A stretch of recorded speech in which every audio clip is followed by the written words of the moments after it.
টাকা দিয়েছি না তো কি কর না দিয়েছি তো গাড়ি কিউ দিয়েছি বাদাম দিলাম আমি টাকা দিব না আরেকটা নেই তো কোনো কথা যে নাকি ডিলার ওকে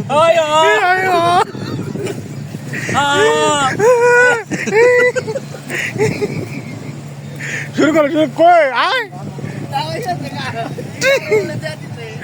35 টাকা বুঝেছি 3 15 45 টাকা